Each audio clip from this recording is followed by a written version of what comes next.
நம்ம வந்து அவங்கள பார்க்கறது என்டர்டெயின்மெண்ட்டாக பார்க்குறோம் தம்பி. போர் அடிச்சா லைட்டாக அதை பண்ணி ட்ரிகர் பண்ணி விடணும்னு வச்சுங்களேன், கிச்சு கிச்சு கிச்சு கிச்சுன்னு கத்திட்டு இருக்குள்ள சில அந்த மாதிரி கத்திட்டு கிடப்பாங்க. அவ்வளோதான் அவங்களோட ரேஞ்ச். அண்ணன் கூட சமீபத்தில் மன்னிப்பு கேட்டார் ஒரு வழக்கில். ஆனால் ஒருத்தர் வந்து மன்னிப்பே கேட்கலன்ற மாதிரி அவர் சொல்லிக்கிட்டு இருக்காரு. அவங்களுக்கு என்ன பதில் உங்களுக்கு? மக்கள் நேற்று போட்டாங்களே, நம்ம வாரியர்ஸ்லேருந்து காமன் பீப்புள்லேருந்து எல்லாருமே எடுத்துகிட்டு போட்டாங்க.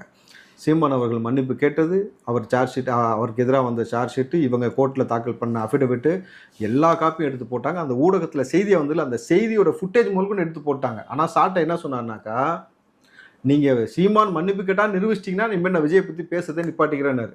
வந்துருச்சு ஆதாரம். எப்போ நிப்பாட்டுவீங்க? அதுவும் வாரியர்ஸ்ட்டை சொல்லவே தேவையில்ல.